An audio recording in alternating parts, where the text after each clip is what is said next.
6 novels, 6 finalists. Who will be awarded the 2010 German Book Prize?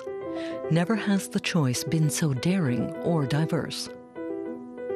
There are all sorts of surprises from these writers who live between different languages and cultures. Stories about being an outsider.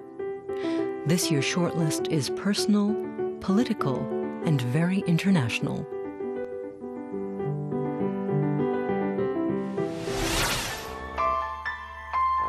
"58-year-old Jan Faktor's novel is a heavyweight.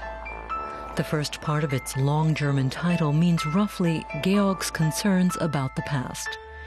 In it, Faktor reflects on his youth in the dark years of communism in Czechoslovakia, after the Prague Spring was brought to a brutal end.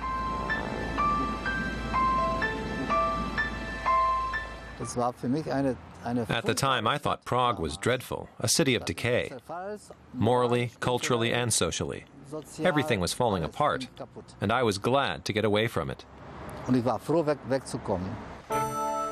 It was in this apartment building in East Berlin that the Czech writer began to fashion his family history into literature a quarter of a century ago. He'd moved to the former East Germany in 1978. Here I could write much more freely, of course, under the premise that I didn't want to be published. I was also pretty happy with the language, because it's my mother's and grandmother's native tongue, and that pulled me back into that cultural sphere. Jan Faktor, son of a Jewish communist mother. His alter ego in the novel grows up like him in a bizarre residential community, surrounded by women who had survived the Nazi concentration camps and joked about them. That shaped him as much as the mustiness of the communist system.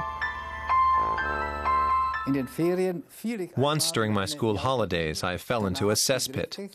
After that, I realized, contrary to some of my aunt's firm convictions, that you don't have to die of disgust. Instead, it was clear to me that any sort of filth can be washed off with no trouble at all. A literary act of self-cleansing, deeply sorrowful and highly comical at the same time. It's a very personal glimpse into life behind the Iron Curtain, 20 years after its collapse. September Fata Morgana by Thomas Lehr. We know these scenes well, the 2001 attacks on September 11th. The US attack on Baghdad in 2003. But they're images that show us only the surface. Berlin-based writer Thomas Lehr wants to find a deeper truth behind the pictures. I want to call readers' minds to images that are unlike those they're accustomed to. They take up a subject that they believe they know inside and out through the media, and I say to the readers right on page 1 that this approach is completely different. Lehr's novel is written from the viewpoints of 4 people. 2 are young women falling in love for the first time, one in New York and one in Baghdad. The others are their fathers. Martin, a German university lecturer in the US, and Tariq, a doctor in Baghdad. September 11th changes everything. Martin's daughter dies in the attack on the World Trade Center. Just as suddenly as the world changes, Martin's view of it is transformed, a non-stop interior monologue. The blue in the morning. Almost a year ago. It's September again. The end of a summer. The cloudless blue cuts through the curtains. Later, Tariq also loses his daughter in another attack, when US forces invade Iraq. Saddam Hussein's reign of terror is followed by terror from a different source. For 5 years, Thomas Lehr researched Islam and scrutinized the policies of the West. He's never before been as political as he is here. It's a political novel inasmuch as it deals with the question of power in society, and war is the most extreme form of power. Thomas Lehr assembles the different voices to form a new picture of September 11th. There's no single truth. Tauben fliegen auf, or falcons without falconers. I'm not a traveller.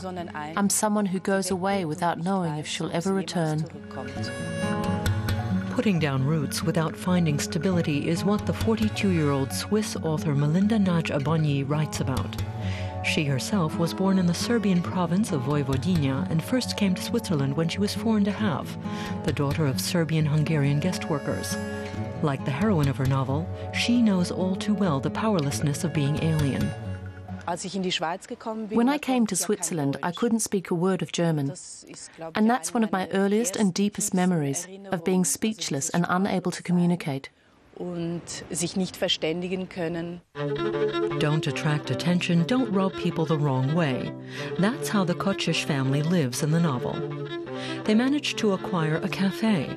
They want to build up a new, better life in Switzerland, especially for their 2 daughters. But they still remain Yugos, outsiders, walking a tightrope between everyday life in Switzerland and a yearning for the Balkans until the war breaks out. My cousin might shoot Dragana's cousin, or maybe they'll both be shot by a Muslim, a Croat, blown to bits by an unexploded shell or a landmine, somewhere in an unknown place, in no man's land. The immigrants' orderly world starts to falter. The war reopens old wounds. Certainties begin to fade. Who's a friend? Who's an enemy? A Serbian woman works in the cafeteria, and so does a Croatian woman. The family comes from Vojvodina, which belongs to Serbia, but they're members of its Hungarian minority. And with time it becomes clear that they're not just Yugos, but people with widely differing languages and religions. Ganz unterschiedliche Menschen mit unterschiedlichen Sprachen und Religionen. And how should that be dealt with? Melinda Nadj Abonji explores the boundary between what is one's own and what is foreign, and looks at people who live between the two. Andernorts, elsewhere by Doron Rabinovici. A Viennese historian and writer born in Tel Aviv, Rabinovici moved to Austria when he was 3. The hero of his latest novel has a number of things in common with its author. Ethan Rosen is an Israeli academic living in Vienna. His adversary is an Austrian, Rudi Klausinger. Both are competing for a coveted professorship. A quarrel over Jewish identity flares up between them and over the proper way to remember. No Kaddish need to be said for me. For no prayers or no funeral orations are necessary. They'll write obituaries, they'll unveil a plaque or name a bus shelter after me. Public lavatories of remembrance, restrooms against silence.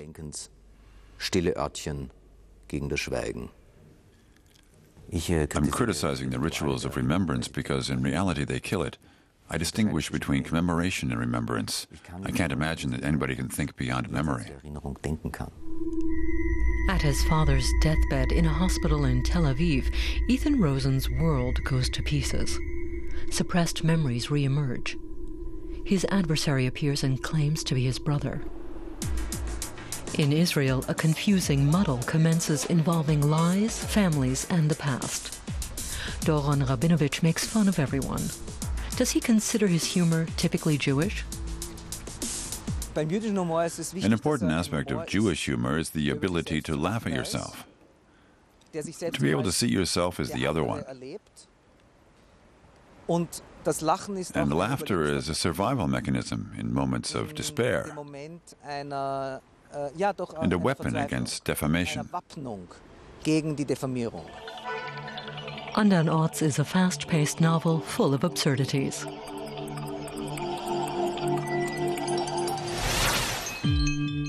Rabenliebe, or Motherless Child, by Peta Vavatinic.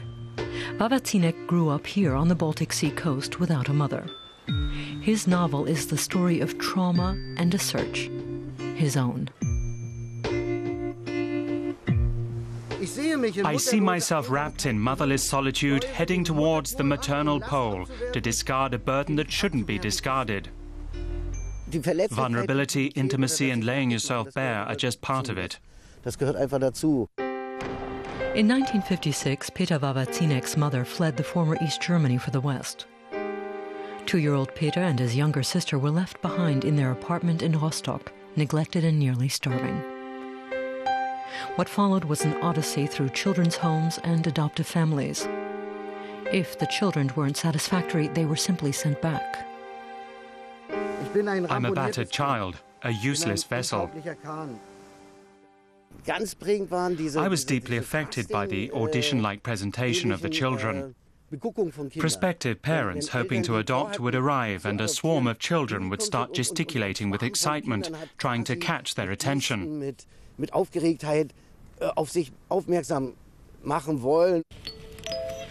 Young Peta learned how to please in the search for a substitute parent, sham mothers, as he calls them. But bleakness and alienation seeped into his inner being over decades. Then, when he was already over 50, he discovered his real mother's whereabouts and summoned up the courage to meet her, with disastrous results. Everything's like a train delay. Waiting rooms are chill in the air, testimony to a soulless void between two life forms that are completely alien to each other. I never had a mother, and that became especially true once I met her. His illusions shattered, Peta Vavatinic fled from his mother's shadow. He's freed himself from the longing for an absent parent through his writing. Dinge, die wir heute sagten. Things we said today by Ute Sunda. A village in northeastern Germany as both home and hell is the subject of this 30-year-old writer's first novel. There's no pub in Breziko. There's nothing at all. It's the center of the nothingness found just outside Berlin that continues until you get to Rostock. Ute Sunda was born in Anklam in the former East Germany. In fact, just around the corner from the fictional backwater Breziko. I didn't have to do much research. I knew a lot from the stories my parents, relatives, and friends used to tell. It was the reality I grew up with, and I think I stored up a lot of it.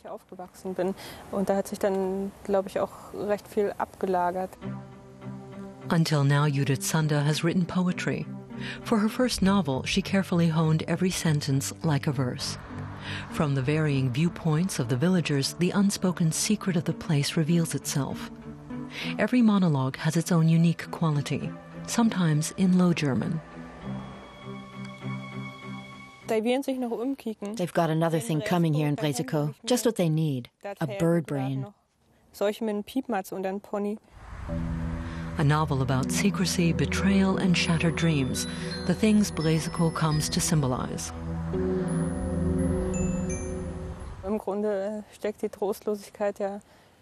Basically, there's desolation inside everyone. I think it arises from hopelessness, confinement, and the strong constraints of a society where everyone's always watching everyone else.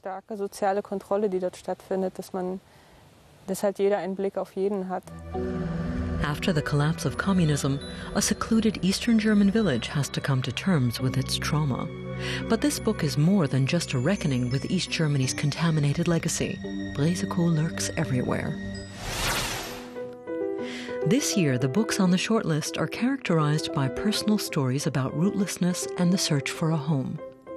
Everything is called into question, from the private sphere to high politics. 3 of the 6 nominated writers were born outside German-speaking regions. In choosing them, the jury has focused on the cultural diversity of German literature. 2010 is an unconventional year for the book prize.